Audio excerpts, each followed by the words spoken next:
Olá pessoal, hoje mais um vídeo com um tema sugerido por vocês, aliás, várias pessoas que me perguntaram em off o que eu achava de campos akáshicos, registros akáshicos, a caixa, essa história toda aí. Porque existe bastante coisa na internet sobre isso, geralmente feito por um pessoal de, digamos, mediunidade duvidosa, capacidades psíquicas duvidosas, né, que dizem que leem registros akáshicos e cobram uma banana para fazer isso, e muitas vezes o que eles trazem não é muito relevante. Aí me perguntaram se tinha alguma coisa nesse tema que talvez valesse a pena se falar, algo que pudesse ser sério. E o objetivo desse vídeo é exatamente mostrar isso, separar um pouco o joio do trigo, obviamente dentro da minha experiência pessoal com o tema, né? Não é uma verdade absoluta, como eu sempre digo. Vocês assistem os vídeos aqui e depois fazem a avaliação de vocês, comparam com outras coisas, outros materiais, que é exatamente o que eu também faço, né, gente? Mas realmente é um tema um pouco complicado de tratar, porque ele tem esses dois lados. Tem um lado que parece interessante, sério, e tem um lado que é o da falcatrua. E separar as duas coisas, para quem não conhece o assunto, pode ficar um pouco difícil.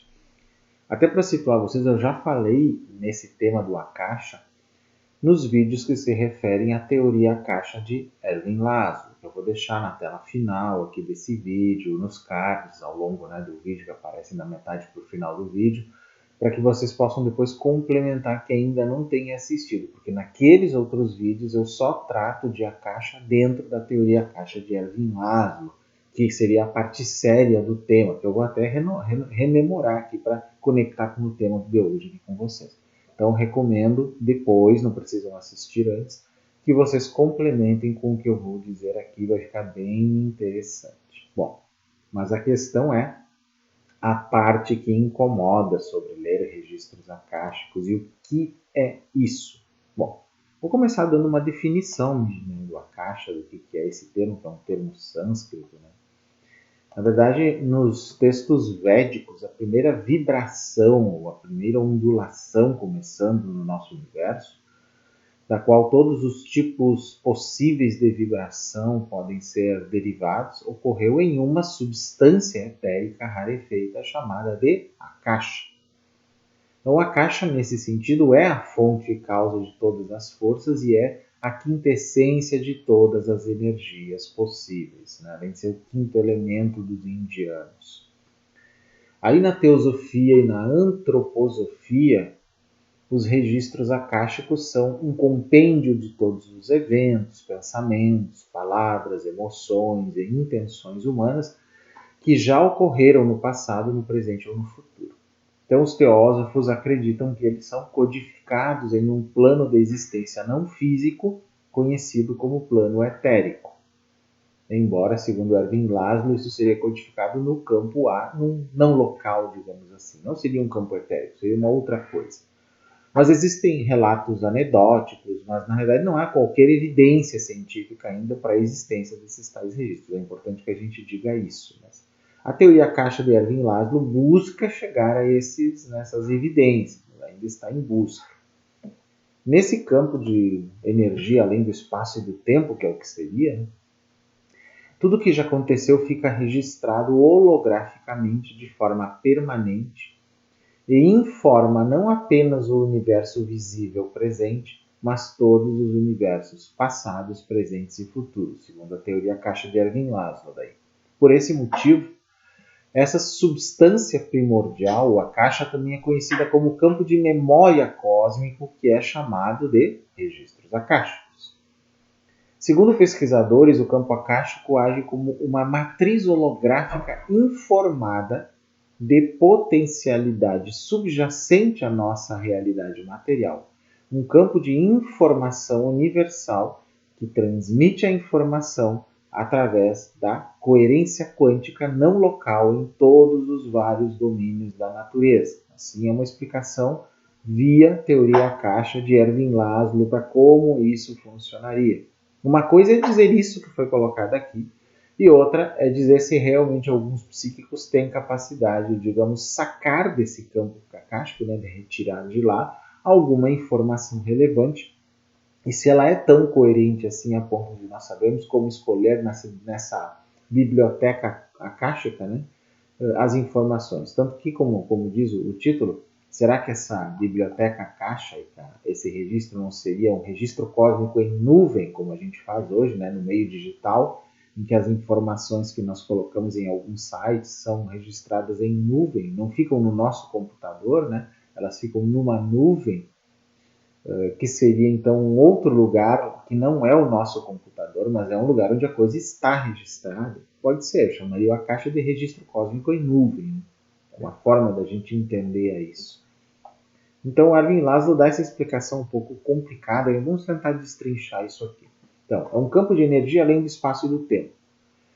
Então, por isso, tudo que já aconteceu fica registrado holograficamente, como num holograma, né? De forma permanente. Informa, ou seja, cria uma forma e também uma informação, não apenas o universo visível presente, o atual, mas todos os universos, os passados, presentes e futuros, porque no não local em que esse campo existe, ele está no chamado tempo do eterno presente, em que não há passado nem futuro. Então, como é uma coisa constante, é possível acessar a partir de qualquer tempo nesse sentido. Por esse motivo, essa substância primordial, né, que seria o Akasha, então, também é conhecida como o campo de memória cósmico, que é chamado de registro Akasha por muitos aí.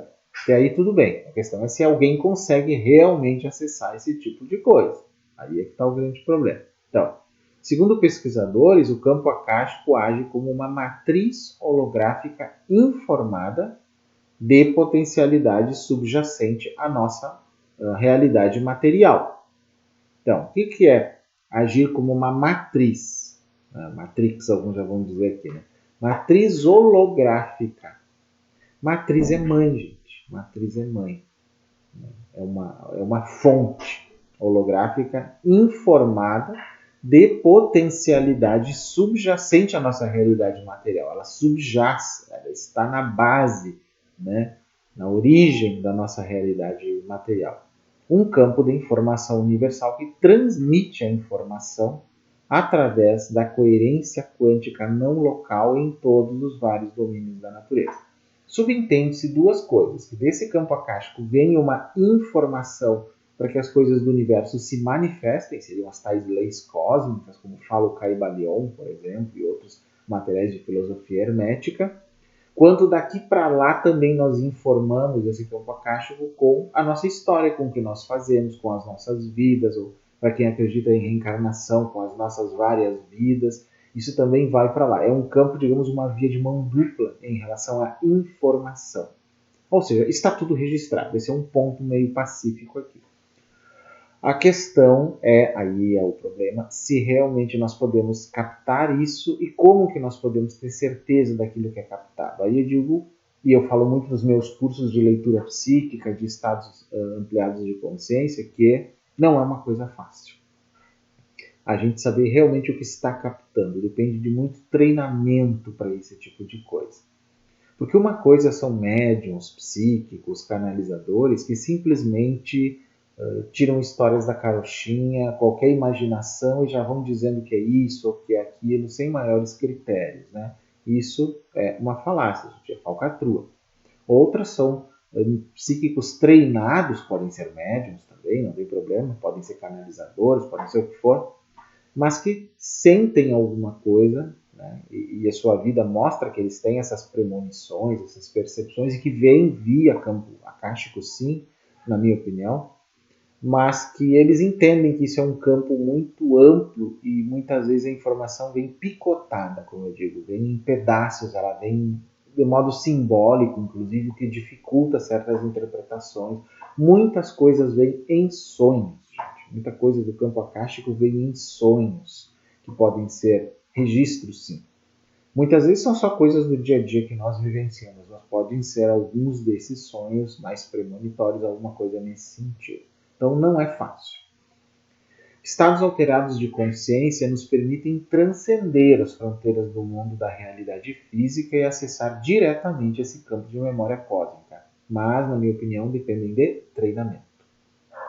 Todos nós somos uma representação fractal de uma inteligência infinita e, assim, Esse campo de potencialidade pura é a nossa essência, em outras palavras. Ele está presente em nós esperando para ser ativado, ou pode ser em algum momento. Tem um texto até que eu quero apresentar aqui que fala sobre a interconectividade dos pensamentos e a dimensão akáshica, que eu acho que é bem útil para esse tipo de análise aqui. Depois eu vou ver um outro texto que é mais popular, para que a gente interprete com base nisso que eu digo e a gente veja o que é falacioso, o que não é, o que faz sentido, o que é viagem na maionese e tudo mais. Vamos ver aqui. Tem um site aqui, esse aqui, o Monica Vox Blog, que escreveu um texto em 2017, chamado A Interconectividade dos Pensamentos, a dimensão akáshica.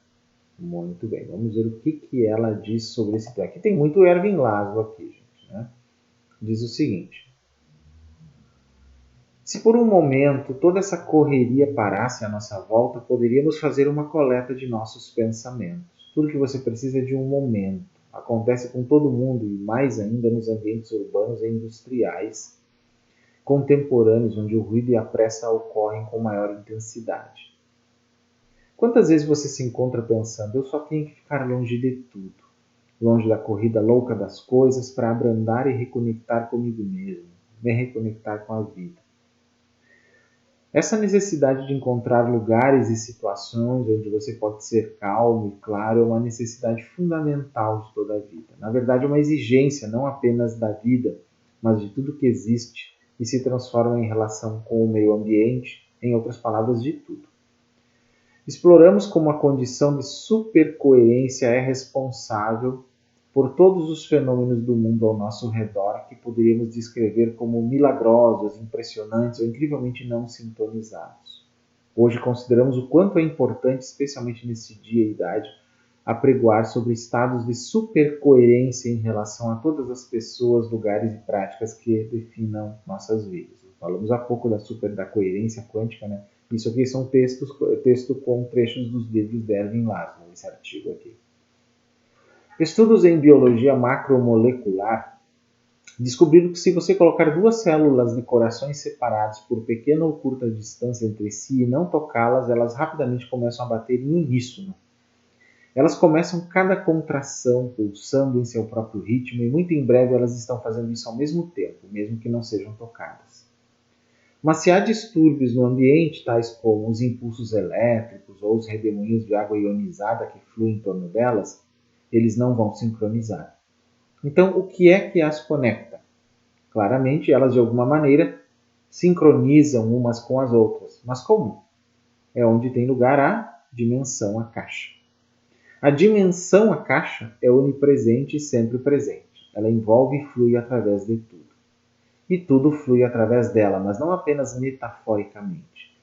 Isso significa que as coisas, estrelas, átomos, você e eu, continuamente fluem na existência por meio da ação ou ligação, informações da dimensão akáshica, que incorpora toda a existência e lhe dá estruturação. Literalmente coloca em forma, fenômenos e eventos. Colocar em forma é o termo que o Laszlo usa, que é informar. Informar é colocar em forma.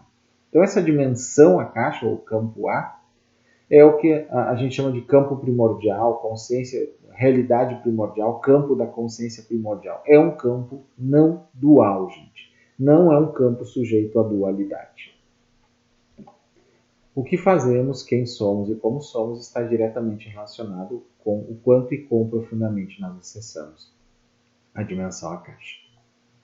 Padrões de comportamento de agrupamento social nos animais muitas vezes demonstram níveis notáveis de coerência.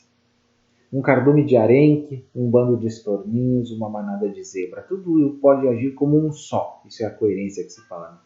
Com essa coordenação de vontade. E é tão uníssono no movimento que o grupo muitas vezes parece ser um só ser.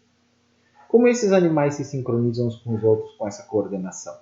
No nosso mundo altamente racional de praticidade e bom senso, nós seres humanos, para nos aproximarmos de performances semelhantes, firmemente coreografadas, chegamos a pensar que temos que treinar como artistas e atletas com alta qualificação por muitos anos. Mas agora estamos descobrindo que é possível sintonizar e fluir com tanta graça e facilidade. E, de fato, esse tipo de sincronização é tão altamente coreografado que se decompõe imediatamente se a equipe é convidada a participar de uma forma de sincronização livre ou em respostas às mudanças imprevistas no ambiente. Muito interessante, né? Mas ao aprender a se soltar, deixar de buscar o controle de tudo que está acontecendo dentro de nós e à nossa volta, somos capazes de cair na dimensão a caixa, onde tudo é possível. Cair no sentido de acessar, né? Aí o texto fala aqui de uma palestra do Erwin Laszlo sobre essa questão, né? Nós já falamos sobre ele, sobre o Clube de Budapeste e tudo mais. Aí continuando aqui, mais especificamente, as possibilidades de uma dinâmica de coerência acabam ocorrendo e quando grupos de nós estão coerentemente alinhados uns com os outros, podemos até mesmo experimentar o fenômeno da supercoerência. É tudo uma questão de se tornar disponível para os fluxos de informação da dimensão Akasha. Assim como você não pode ouvir uma mensagem de alguém se há um monte de gritos acontecendo ao seu redor, você não será capaz de sintonizar e fluir em harmonia criativa e eficaz com o seu ambiente se você é muito distraído. Você tem que se tornar disponível, né? Como você pode tornar-se disponível para os fluxos de informação da dimensão Akasha? A boa notícia é que existem muitas maneiras. A meditação, inclusive, seria uma delas, na minha opinião. A má notícia é que isso não vai acontecer apenas desejando. Isso eu deixei bem claro já no início do nosso vídeo, gente, né? Exatamente para alertar você sobre esses místicos falcatrua aí que não tem nenhum treinamento e acham que já tem uma ligação com o astral o tempo todo. É ao mesmo tempo a coisa mais simples e mais natural do mundo e ao mesmo tempo exige foco, atenção e, acima de tudo, prática. Importantíssimo isso. E não, você não tem que se tornar um yogi para dominar esta. Afinal, os peixes e os pássaros já sabem um pouco, né, nesse fenômeno da coerência que foi falado. É certo que a nossa mente não se desliga, algo que os cérebros de pássaros não têm que se preocupar. Estamos constantemente desordenando a nossa consciência com um fluxo de comentários sobre o que está acontecendo em nossas vidas a cada momento. Assim que refletirmos sobre o que está acontecendo ou pensar sobre isso de qualquer forma, não estamos mais em sintonia, não mais vivendo no momento, ou aqui agora, né, que o Eckhart Tolle fala também. Né? Nós estamos pensando sobre o que aconteceu, destilando em palavras e congelando o momento para que possamos refletir sobre ele. Isso nos coloca apenas atrás do presente, sempre nos aproximando dele, pensando em tudo o que acabou de acontecer, uma vez que está acontecendo só isso. Mas se você pode desligar-se do que chamamos de mente de macaco, que é a parte de sua mente que mantém a vibração constante em sua cabeça, comentando sobre tudo, então você começa a tornar-se mais disponível para os fluxos de informação da dimensão Akasha.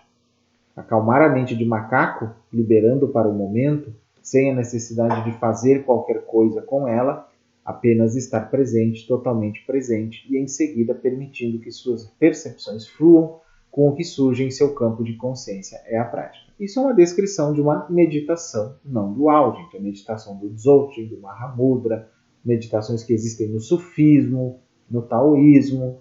Basicamente isso que está sendo colocado aqui como uma das práticas para se atingir isso. Por isso, inclusive, que nos meus cursos de leitura psíquica de estados de consciência, eu sempre sugiro que os praticantes, seja de mediunidade, de psiquismo, os videntes, clarividentes, canalizadores, pratiquem bastante meditação. Exatamente por isso, gente. Que é uma das formas de evitar que a gente caia na autoilusão mediúnica, que é uma coisa muito comum, que é uma forma de mistificação também, né? 3 passos simples que você pode aprender a cultivar sempre por toda a vida. O resultado final é conquistar maior clareza com o que está acontecendo em sua vida, uma maior coerência consigo mesmo, com os outros, com a natureza e até mesmo com seus antepassados e aqueles que virão depois de você. Imagine que você é uma célula do coração batendo no ritmo da sua vida. Você está ciente de todas as outras células ao seu redor batendo em seus ritmos próprios. E se você soubesse que algo tão fantástico e incrível como um coração fosse possível, algo que poderia bombear grandes quantidades de sangue e animar um corpo inteiro, se você pudesse bater como um, esse tipo de supercoerência é possível para nós como espécie. Não apenas possível, mas absolutamente necessário se quisermos mudar o que está desconectado em nós, o desanimado, destrutivo individualismo estridente. A questão é, você está disponível? Que práticas você tem que levá-lo para um momento não reflexivo, em que você está realmente presente para si mesmo, aos outros, à natureza e para gerações passadas e futuras de todos os seres? Na última concepção do universo físico, que é constituído de materiais e espaço, é feito de energia e informação. A energia existe na forma de padrões de ondas e propagação de ondas no vácuo quântico formando espaço. Em suas várias manifestações é o poder do universo de hardware. Software é a informação. O universo não é um conjunto de pedaços de matéria inerte se movendo passivamente no espaço vazio. É um todo coerente e dinâmico. Isso é uma informação muito importante, gente, porque a ciência materialista tende a definir o universo como um pedaço, um conjunto de pedaços de matéria inerte ou se movendo de modo passivo no espaço vazio e até de modo muito caótico. Mas essa visão do Laszlo aqui diz que é um todo coerente e dinâmico. A energia que é o hardware é sempre totalmente informado. Este informado, com o que David Bohm chamou de a ordem implícita, e os físicos agora chamam o vácuo quântico ou campo do ponto zero, também chamado espaço-tempo físico, campo universal ou no éter, né? Isso é importante, que é tudo isso, né? Esta é a estrutura em treinamento no mundo físico, a informação que percebemos como as leis da natureza. Senão, as ondas e padrões de energia do universo, informação, né, seriam tão aleatórias e não estruturadas como o comportamento de um computador sem o software. Mas o universo não é aleatório ou não estruturado, é precisamente formado. Se fossem menos precisamente ou minimamente informados, sistemas complexos não teriam surgido. E nós não estaríamos aqui para saber como esse desenvolvimento tornou-se altamente improvável. Notável é a concepção do universo como uma informação de matéria-prima, uma espécie de código-fonte que a realidade material se desenrola. Então, o Dr. Laszlo, Erwin Laszlo, foi recentemente entrevistado pelo jornal argentino Clarín. E aí ele reproduz aqui alguns trechos dessa entrevista em que ele explica algumas coisas, né? Algumas perguntas que lhe foram feitas. Uma delas é o que é campo akáshico. Aí ele responde. 5.000 anos atrás, os sábios hindus, além dos 4 elementos, ar, fogo, terra e água, definiram um quinto que todos eles contêm, a Akasha, matriz de toda a matéria e força no universo. Eu percebi que a ideia era que eu tentei definir o campo psíquico tão profundamente que mudou o nome. Hoje, muitos cientistas trabalham com ele. Aí perguntaram ao Laszlo se ele tem uma base científica para isso, e ele disse sim. Já publiquei vários livros que mergulham nele. O campo akáshico cria coerência entre os diferentes campos, eletromagnético, gravitacional, nuclear, quântum e de Higgs, e explica os vários mistérios da ciência compartimentada, mas é incapaz de explicar, por exemplo, como organismos complexos foram transformados em outras espécies. Aí a pergunta, eles são chamados de mutações espontâneas? E a resposta, tudo é auto-organizado, ou seja, autopoético na visão de Maturana e Varela. Né? Muitos cientistas acreditam que o campo akáshico está envolvido na evolução do universo. Então, se esse campo akáshico é autopoético, gente, ou seja, auto-organizador, organizado e organizador, se ele é auto-organizado, ele informa o universo, ou seja, por autopoiese, ele organiza o universo. Por isso que é tudo coerente. Né? Tudo equilibrado, um termo antigo, tudo está em harmonia, mas ele é coerente, que é um termo mais moderno. Por isso que tudo funciona mais ou menos de um mesmo modo. Vamos pegar um exemplo da Terra, nosso planeta. Né? Ele tem uma parte dura, tem oceanos, tem vida, tem atmosfera, e tudo isso funciona junto, não funciona em separado. Né?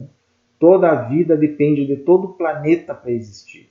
O fato de tudo isso existir junto é uma coerência.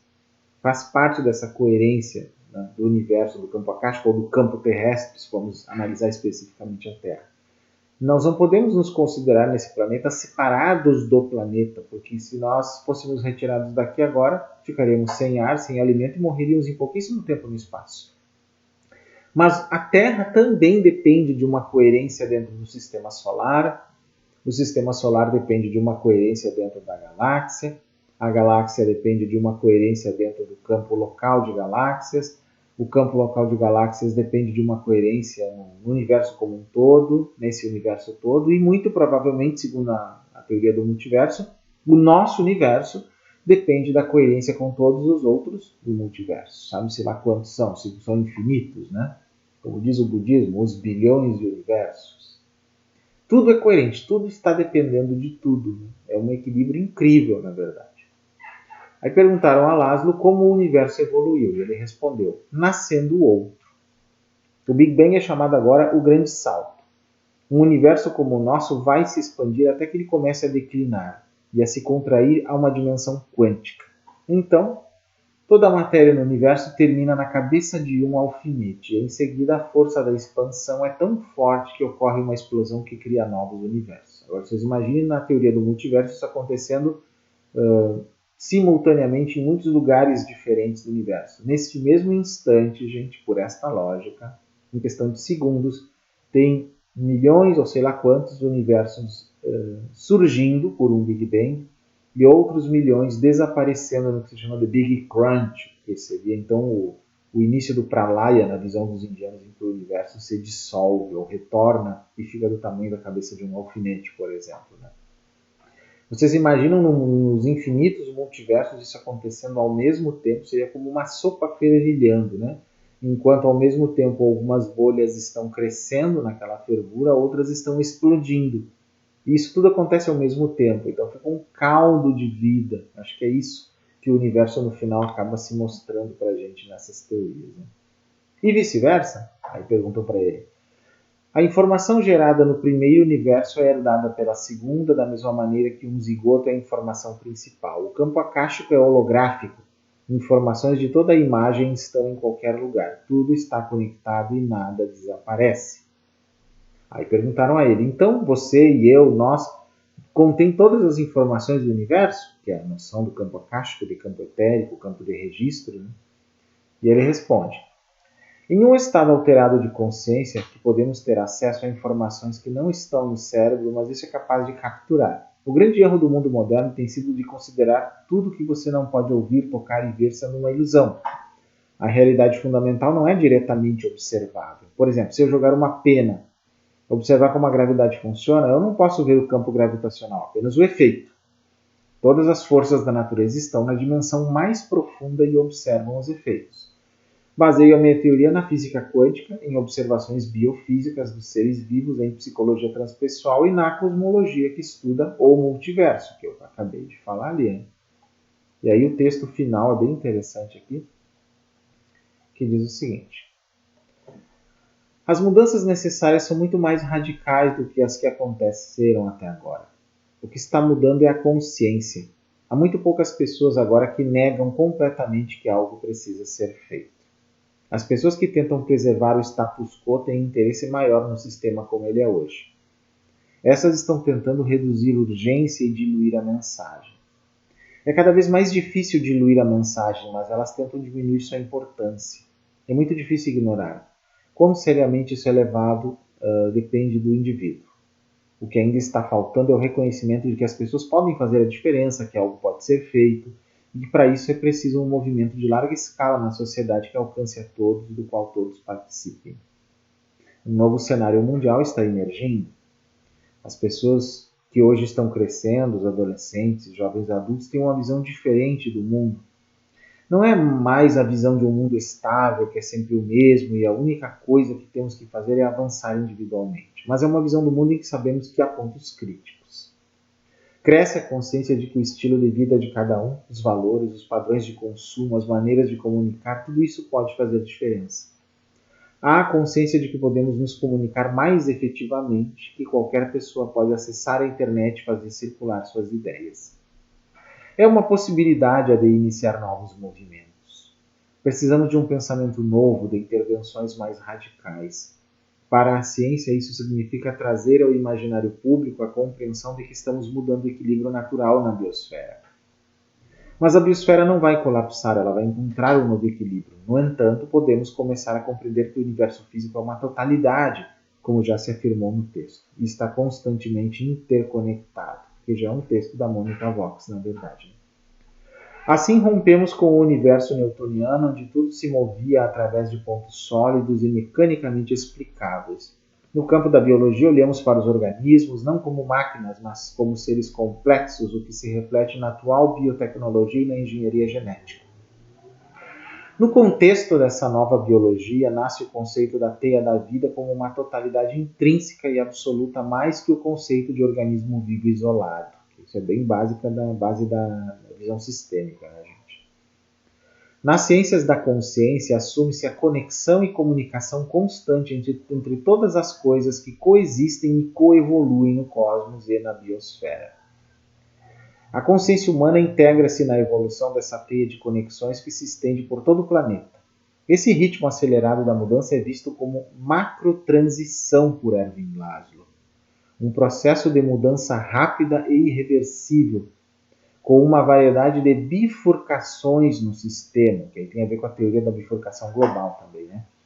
Cujo resultado é decisivamente determinado pela consciência daqueles que dela participam, onde a consciência dos seres humanos influencia também no resultado dessas bifurcações. E nós já tivemos vídeos sobre isso aqui, sobre a bifurcação global, gente. Sempre houve na história da espécie humana mudanças nas relações dos indivíduos entre si, com a natureza, com as respectivas mudanças nas crenças, nas cosmovisões e nos valores. Mas a mudança atual é muito mais rápida e dramática, pois o urgente massacra o importante, ocasionando uma carência de visão e de orientação. Laszlo relaciona a primeira grande transição na história com a passagem do mitos para o theos, do mito para o teísmo. Os mitos criados a partir dos fenômenos naturais dão lugar ao contato com o transcendente, representado pelos deuses celestes. A segunda transição é do theos para o logos, onde o ser humano torna-se a medida e a filosofia ganha rosto. Ora, hoje nos cabe, seguindo sua lógica, reformular a racionalidade do logos da era moderna mediante uma reelaboração dos valores, para uma visão melhor da cultura planetária e harmonia da diversidade cultural nas condições do mundo com sua globalização e interdependência. Deve seguir-se, na expressão de Laszlo, uma civilização nova pós-logos, de consciência do holos. Nessa transição para o holos, para a integração e amor à integridade, a existência viva é percebida como uma relação dialética entre os fenômenos e sua essência, entre o particular e o universal, entre a base material e a consciência, entre a imaginação e a razão, entre o espiritual e o material. Da concepção de Holos emerge um paradigma novo, o holismo, visão da totalidade, como desafio frente à crise na qual nos encontramos. Crise de sentido, crise ecológica, crise social, uma crise do ser humano. E nos obriga a tomarmos uma atitude, não isoladamente, mas interrelacionada com as mais variadas formas do saber humano, dispondo mentes e corações com aberturas e diálogo a um agir novo e ético. O holismo toca no sistema de valores do ser humano, como a sua percepção e significado da vida e do cosmos, e questiona duramente o antropocentrismo como razão totalizadora de ser do universo. Bom, esse trecho, que eu gostei muito, por sinal, remete a uma questão, gente, de que se esse campo acástico é real, como diz Laszlo aqui, nesta visão dele de campo acástico, e ele guarda esses registros, como foi dito, e se nós nos conectarmos a ele desta forma como ele faz, saímos do mitos para o theos, do theos para o logos e do logos para o holos. Mas existem pessoas ainda que estão nessas visões. O mitos é praticamente o pensamento mágico ainda, em que as pessoas acham que podem, através de rituais, retirar certas coisas que nada mais são do que coisas da própria mente delas. Assim, durante muito tempo, certas doenças foram consideradas ataques de espíritos, e aí se usava rituais mágicos para isso. Ainda se faz isso em várias religiões no mundo, em várias práticas. Aí se foi para um outro nível, que é theos, que é a crença numa divindade que interfere no mundo, inclusive, Depois se foi para a ideia de um logos, e aí vem a questão da racionalidade, que deu origem à ciência, né? Inclusive ao materialismo, mas à própria ciência. E aí, segundo Laszlo, deveríamos ir para um outro nível da consciência do holos, dessa totalidade, que é como ele chama a realidade toda de totalidade. O cosmos ele chama de totalidade. E é nessa lógica que é possível, sim, acessar os tais registros akáshicos. Mas ficou claro nesse texto, que é um texto que eu considero bom, a necessidade de treinamento. Não basta pegar qualquer esoteroide por aí que fez um cursinho de fim de semana de qualquer coisa e acha que ele já consegue fazer isso sem o treinamento. Independente da teoria, enquanto o tempo foi dado, o treinamento pode levar anos, gente, para a pessoa realmente ter uma certa habilidade de captar coisas que vêm por esse nível não dual. Primeiro porque ele não é racional na forma como nós entendemos a racionalidade hoje. Ele é muito mais sutil. E para que a gente aprenda como essa sutileza funciona, é necessário, obviamente, treinamento. Agora comparemos isso com um outro texto que eu encontrei aqui no site do OVNI hoje, nem sei porque que estava lá com eles, mas tudo bem, chamado 10 fatos interessantes sobre os registros akáshicos e como encontrar os seus. Olha só. É um texto que está muito básico, mas vamos comparar com o que disse ali e ver se é possível ser assim como eles falam. Será que existe um depósito central invisível que contém todas as informações sobre cada ser humano, passado e futuro? Né? Será que ele já ouviu falar dos registros akáshicos e acredita na existência deles? Então, explicando de maneira simples, os registros akáshicos são arquivos cósmicos invisíveis e de difícil acesso para uma pessoa comum. Ou veja, e de difícil acesso para uma pessoa comum, ou seja, sem o treinamento, né, nesse processo. Imagine uma enorme biblioteca virtual onde todas as informações sobre todas as criaturas que já viveram no tempo são armazenadas, algo como um computador galáctico invisível. Né? Esse sistema serve como um repositório central de informações para todas as pessoas que já viveram na Terra. As crônicas akáshicas não são apenas um container para vários eventos, mas preservam cada ação, palavra, pensamento e intenção, tudo o que aconteceu na história mundial. Né?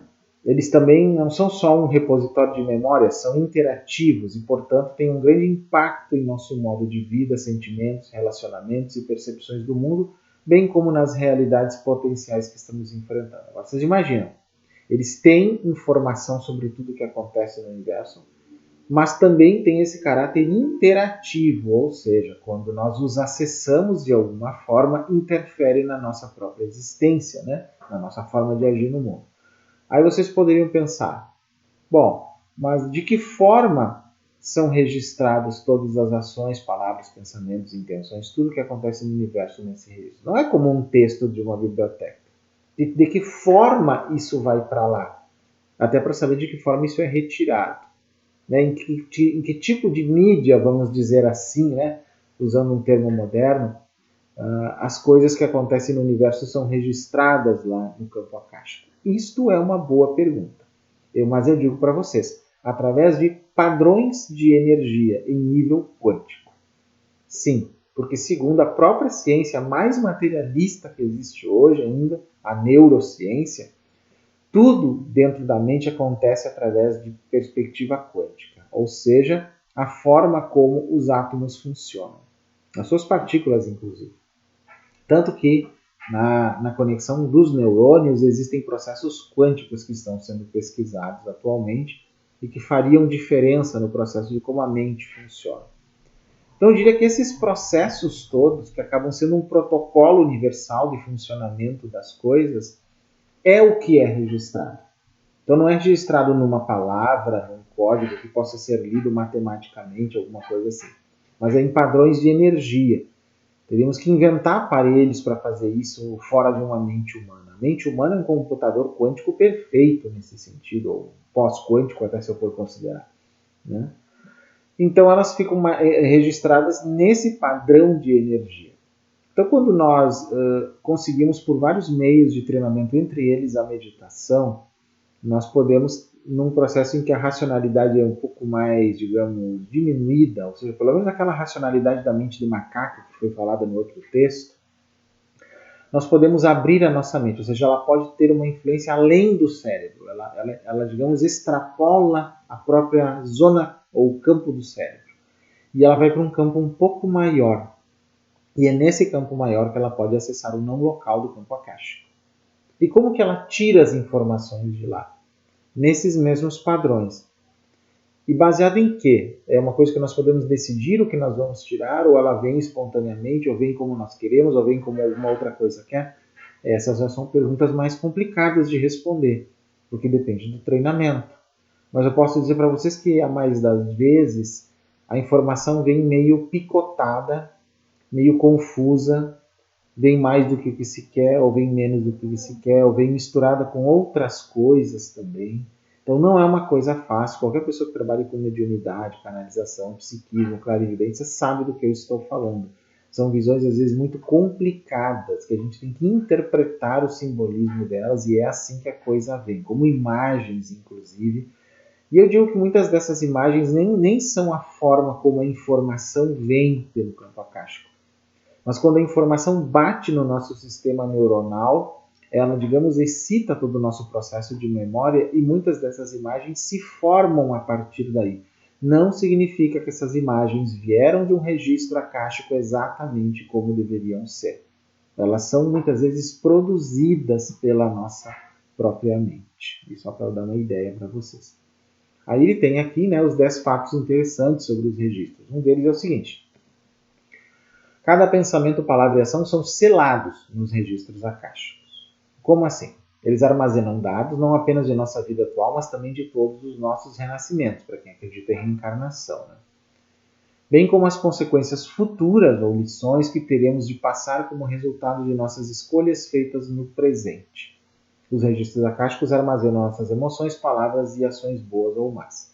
Eu diria que essas lições futuras, ou que está ligado à noção de karma, até definição de vida, de propósito, coisas assim, que é muito comum no espiritismo essa noção, eu acho que é uma visão muito romantizada disso que está sendo dito aqui. Na verdade, se nós considerarmos tudo como esses padrões de energia que influenciam a mente, que a mente influencia também, né, por uma via de mão dupla, todos esses processos são tendências matemáticas de como a consciência vai se expressando cada vez numa espiral mais larga. Então vocês imaginem um funilzinho espiralado, né, de baixo para cima, que vai, à medida que ele vai subindo, vai aumentando essa espiral, e também a sua circunferência vai ficando mais longa, mas mais alta e mais expandida. Esse seria o processo pelo qual a energia cósmica como um todo vai se expandindo no universo. Seria exatamente assim. As raras pessoas que estão familiarizadas com a afirmação dizem que não há sentenças ou sanções nas peculiaridades crônicas celestiais. Elas são simplesmente um registro da jornada de cada alma ao infinito. Mas tem muitas palavras aqui que são romantizadas, a gente não ajuda muito na compreensão. 2. A pessoa comum não consegue encontrar os registros. É preciso dedicação e verdadeiro propósito para obter acesso aos registros. Especialmente se uma pessoa for movida apenas pela curiosidade de entender quais informações estão armazenadas em seu arquivo celestial, ela não terá acesso. No entanto, existem muitos professores, médiuns, xamãs, iogues avançados, monges e outras pessoas talentosas que poderiam nos ajudar, guiando-nos para o nosso caminho correto. Não é por acaso que em cada período da existência e desenvolvimento humano aqui, indivíduos dedicados são enviados à Terra para liderar outros adiante. Bom, na verdade existe sim muitos desses seres, né? Instrutores espirituais, médiuns, xamãs, iogues, assim vai, que realmente têm essa capacidade, muitas vezes via meditação ou outros processos, né? No próprio xamanismo é possível atingir isso até por algumas plantas, provavelmente algumas substâncias que interferem no cérebro, né? E podem levar ao acesso a esses registros. Porém, eu recomendo mais a meditação, muitas vezes, do que essas plantas, até porque hoje em dia tem muita gente irresponsável usando essas substâncias, e elas podem meio que colocar o pé na porta. Em vez de abrir a porta, pode forçar a porta, e isso deixa algumas pessoas meio surtadas. Então tem que se ter um certo cuidado aqui. 3. Os especialistas afirmam que qualquer pessoa pode obter acesso aos registros akáshicos se tiver a ajuda certa. Tecnicamente concordo. Pessoas familiarizadas com crônicas de energia dizem que aqueles de nós que também desejam acessar nossos arquivos etéricos, que são os akáshicos, podem fazê-lo com a ajuda de pessoas como elas. Mas essa não é a única maneira. Você pode se conectar propositalmente com anjos e outros seres brilhantes, seguindo os passos certos ou por meio de seus sonhos. Isso pode ser meio complicado, gente. O problema quando se fala de especialistas é que existem muitas pessoas que tentam lucrar com os registros akáshicos, como diz o texto aqui, e é muito importante que eles tenham colocado essa frase no texto. Sim, tem muita gente que diz que vê coisas e não vê porcaria nenhuma. Né? Nos sonhos a gente pode ter algumas dessas experiências, eu já tive algumas experiências nesse sentido ao longo da minha vida. 4. Os registros akáshicos têm uma resposta para qualquer pergunta. Não há pergunta errada quando se trata dos registros akáshicos. Você pode perguntar qualquer coisa desde que seja uma pergunta verdadeiramente genuína. Os registros possuem uma resposta ou orientação para qualquer problema. Mas aí eu vou dar uma outra notícia que não está no texto para vocês. A resposta que os registros nos dão é a resposta do registro, não a nossa. Nós temos que saber interpretar muitas vezes essa resposta. Porque quando aquela informação que é de uma determinada natureza e coerência quântica bate no nosso sistema neural, ela passa por influencia em como ela chega a nós. Até dentro da mesma teoria da mediunidade, quando se fala que uma entidade, quando passa uma mensagem por telepatia para o médium, porque na minha opinião é assim que acontece, quando bate no nosso sistema neural, todo ele interfere na mensagem, e isso pode não ser exatamente como a entidade queria passar aquela informação. A mesma coisa quando é o registro akáshico, a fonte da informação mediúnica, e não um espírito, um mestre, ou alguma coisa nesse sentido, ou até um anjo, como algumas pessoas alegam. 5. Nossa interação com os registros akáshicos flui em ambas as direções. Assim como podemos extrair informações dos registros akáshicos, eles recebem informações de nós, o que me parece lógico. É por isso que o campo de registros está em constante mudança, influenciado por nossos pensamentos, sentimentos e ações. Além de tudo, ele é um campo dinâmico, gente, ele se modifica. Ele é um campo, como eu diria assim, mutável, totalmente mutável, sempre em mutação. E isso complica mais as coisas, porque não é como uma biblioteca fixa, como a gente entrar numa biblioteca que se ficar escondida por milhares de anos, ela continua igual, o texto é o mesmo. Aqui não. É uma biblioteca em que o texto é constantemente atualizado. Isso complica ainda mais as coisas. Portanto, o destino e as respostas que podemos aprender com eles estão mudando constantemente. A principal coisa que você precisa saber sobre os registros é que eles nos ensinam que forjamos nosso próprio destino. De certa forma, sim. 6. Amor e gratidão são os dois estados de espírito que nos mantêm conectados aos registros akáshicos. Os dois principais estados, então, são esses aí. Edgar Cayce, conhecido como pai dos registros akáshicos, disse que para ser bom canal de energia devemos viver mais espiritualmente. Como podemos ser mais espirituais? Sendo mais livres de nossos egos. Edgar Cayce foi um grande místico, até está escrito errado ali, Cayce, é Cayce. Ele foi um grande místico norte-americano que supostamente acessava esses registros etéricos ou akáshicos das pessoas e fazia leituras psíquicas, ou leituras de canalização, como a gente pode chamar também. Ele é muito conhecido e eu ainda vou fazer um vídeo só sobre o Edgar Cayce para vocês, para ficar mais claro isso que está dizendo aqui. Mas esses sentimentos, amor e gratidão, não aquela gratiluz que tem por aí, não, sentimentos legítimos de amor, de agradecimento pelas coisas, com certeza é um sentimento que nos coloca em mais conexão com o universo, com as pessoas, com os seres, e não o contrário, gente? O Akasha é, na verdade, o éter, o quinto elemento, como eu falei agora há pouco. Esse quinto elemento do espaço é considerado o principal criador da realidade, da qual tudo mais se origina, incluindo a matéria. Daí vem o nome registro akáshico, isso que eu já expliquei logo no início do nosso vídeo. 8. As informações sobre os registros foram registradas de todos os lugares, desde a história antiga até os dias modernos. Até bem mais, até desde o início do universo, se for o caso. Então, as informações sobre os registros akáshicos podem ser encontradas em contos e mitos populares, antigos e contemporâneos, e até na Bíblia. Podemos aprender sobre eles a partir de documentos herdados de nós por árabes, assírios, fenícios, babilônios e outras civilizações antigas. Cada um deles acreditava na existência de algumas tábuas celestes, nas quais a história humana foi escrita junto com informações espirituais. Embora isso pareça meio perennialista, mas acho que faz algum sentido. Porque todos esses antigos povos tiveram seus místicos, xamãs, médiuns, que acessaram muito e provavelmente, em vários momentos, esse campo A do lado, né? O campo que ele chama de campo A, o campo acástico, e ali puderam perceber algumas informações por via mística, sim, acredito nisso. 9. Nostradamus teve acesso aos registros acásticos. Muitas das figuras mais importantes da história tiveram acesso aos registros acásticos. Nomes mais comuns são Nostradamus e o Edgar Cayce, agora foi escrito certo aqui.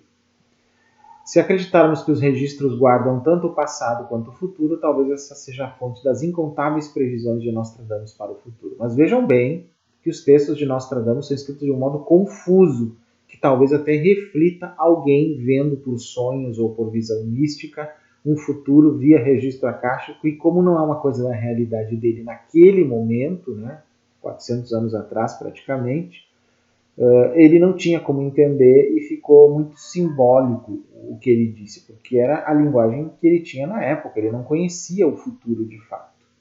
Ele não sabe o contexto do futuro. Digamos assim, quando nós vemos o futuro, gente, nós não temos o contexto do futuro, porque contexto é algo do tempo presente. Só existe contexto quando a coisa está acontecendo no tempo presente.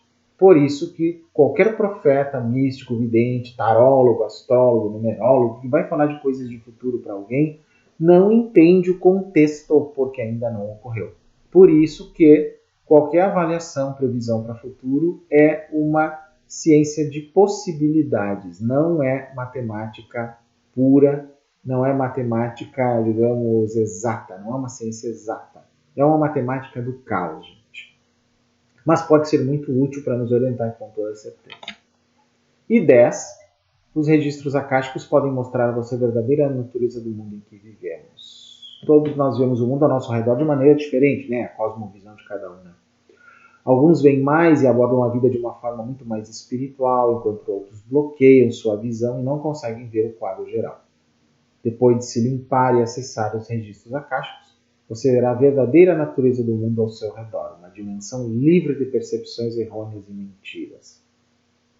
Ele até dá algumas dicas no texto aqui, né, o OVNI hoje, que seriam meios de alcançar mais facilmente esses tais registros pessoais, né? E que eu acho assim muito inadequado, de certa maneira, né? E esse texto aqui ele é baseado num texto em inglês da Curiosmus.com, 10 Interesting Facts About the Akashic Records and How to Find the Earth. Bom, e que eu até vou deixar também o deles, né? Vocês conseguem chegar no original. Mas diz algumas coisas que são assim meio água com açúcar e que nem sempre levam ao que a gente gostaria. E podem requerer também muito tempo para se treinar. Mas eu vou ler e vou explicando para vocês. Decida exatamente o que deseja saber. Defina sua intenção e pergunta com a maior precisão possível. Sim, isso pode ser uma forma, mas não é a única forma da gente ter acesso a esses registros. Às vezes em sonho, ou apenas conectando a ideia de em sonho ter acesso a alguma coisa, nós podemos também chegar a isso. Saiba que não existem perguntas e intenções erradas ou estúpidas. Você pode perguntar sobre qualquer coisa que o excite no momento ou em geral. Ok. Quando estiver pronto com sua pergunta, peça a todas as forças, guias, seres e fontes que venham em seu auxílio e se revelem a você, mesmo aqueles dos quais você não ouviu falar e não conhece no momento. Bom, isso aqui na verdade é só uma incitação à crença da pessoa, que vai variar de pessoa para pessoa. Tem mais a ver com uma espécie de autoajuda para a mente, para que ela possa ficar mais tranquila no processo de foco e concentração, do que algo que realmente vai fazer diferença. Mas tudo bem. Mas aqui, por exemplo, é importante que nessas dicas está a meditação, que eu falei que é uma das mais importantes. Use sua prática preferida, né, de meditação preferida. Entre no processo sem pressa, dê a si mesmo tempo para relaxar, acalmar a mente, pensamentos e canalizar sua energia. Peça permissão para acessar os registros relacionados à sua pergunta. Permaneça em um estado aberto e receptivo, permitindo que as informações entrem em sua mente. Pode ser visual, auditivo, ou em forma de guia ou anjo, ou algum sentimento, uma sensação que carrega informações. Aqui é importante eu fazer uma revelação muito útil para vocês. Quando a gente tem acesso a certas informações do campo A, elas podem vir em forma de guia, anjo, alguma coisa, que é só um simbolismo para nossa mente. Não se trata de entidades reais, gente. Uma boa parte do que nós chamamos de guias, anjos, entidades, mentores, não são de fato espíritos, né? De fato espíritos, seres existentes. São reificações da nossa própria mente para princípios cósmicos ou informações que vêm pelo campo A. Aqui eu misturo a teoria, né, mediúnica de Charles Stark com essa visão de Erwin Laszlo para dizer para vocês que isso não chega a ser um problema, ainda que possa desencantar alguns crentes da mediunidade, mas o importante é a informação e o que nós fazemos com ela. Né? Então a informação pode vir de modo visual, auditivo, em forma de guia, ou anjo, ou algum sentimento, uma sensação que carrega informações, que aliás a sensação que carrega informações é o principal método pelo qual eu já consegui acessar algumas coisas na minha vida. É a principal, gente. E é bem interessante. Um dia eu vou talvez citar com mais especificidade isso aqui. Mas eu falo muito nos cursos sobre isso, né, de leitura psíquica e de estados ampliados de consciência. Se você entrar em contato com uma criatura, pergunte o nome dela e explique que você está buscando acesso aos registros acásticos em conexão com sua pergunta. Aí vocês me perguntariam, mas é possível também que a gente nesse processo encontre algum ser dimensional, interdimensional, sei lá o que, alguma coisa que realmente seja uma outra consciência? Sim, também é possível, né? Ao contrário do que eu falei agora há pouco na outra informação. É mais raro, mas também é possível sim. Mas aí tem pessoas que se apavoram e tudo. Pois é, por isso que é bom fazer com treinamento com alguém que já conheça o processo. Por isso eu digo, não façam isso em casa sozinhas, crianças, é isso que eu falo. Quando decidirem, encerre a sessão e reserve um tempo para registrar os resultados do experimento. Você obteve acesso e o que aprendeu com ele. Mesmo se você falhar, escreva seus pensamentos, sentimentos e emoções. Isso pode ser útil para você no futuro. Nos cursos, né, de leitura psíquica, mediunidade, canalização, estados alterados de consciência, estados ampliados de consciência que eu ministrei ao longo de toda a minha vida, eu sempre coloquei alguns exercícios desse tipo e o quanto é necessário cuidado e treinamento constante para se chegar a algum resultado, gente.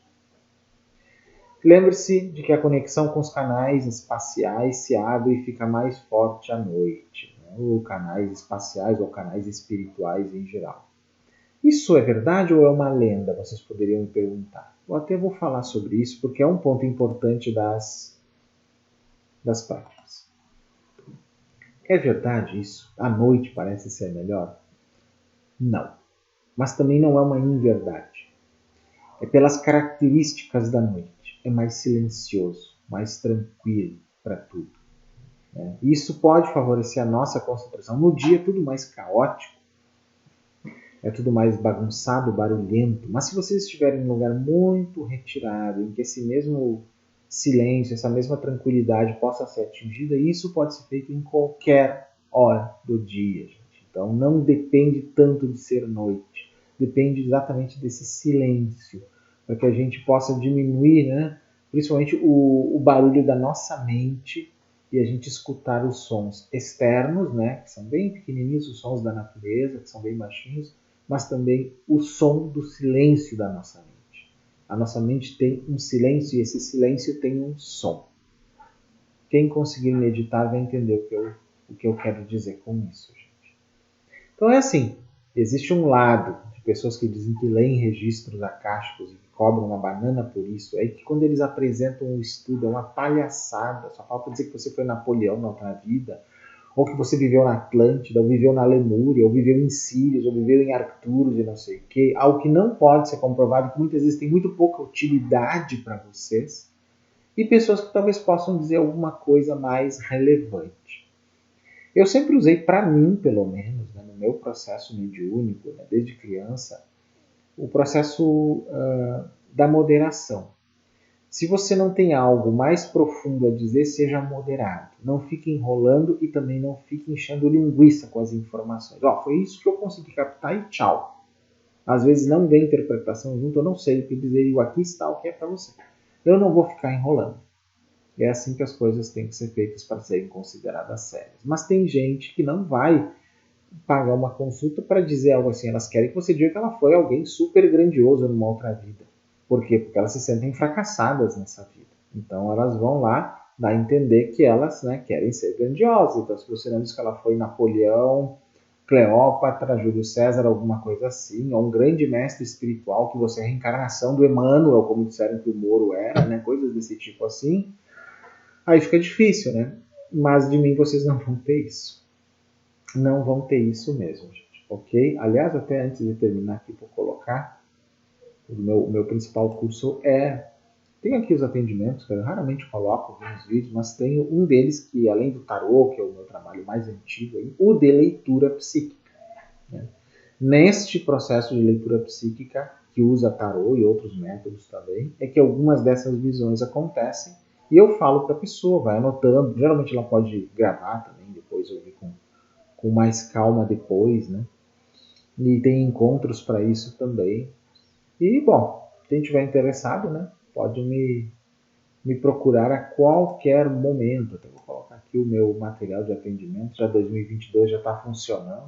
Né?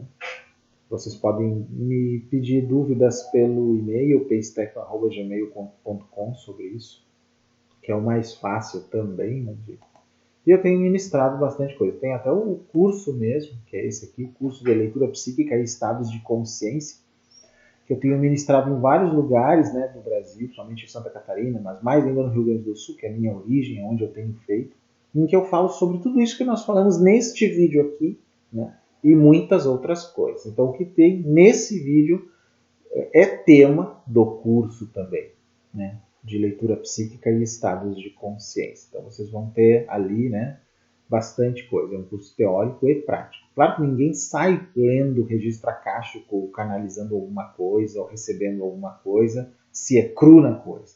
Mas sai com a informação e os meios para treinar, e eu fico orientando a pessoa depois, pelo tempo que for necessário, nas dúvidas que ela tiver. Quem já é médium, já é psíquico, já faz isso, aí tem um outro tipo de ensinamento, porque já tem algumas noções, né, gente? Então, é importante isso. Qualquer dúvida, vocês podem me chamar pelo meu e-mail, que aqui está, inclusive, né? O meu e-mail, paystack@gmail.com, é também a minha chave Pix, né, gente? Então, quem gostou desse vídeo aqui, já curte o vídeo, se inscreve no canal, se ainda não é inscrito, se puder se tornar membro, eu agradeço muito.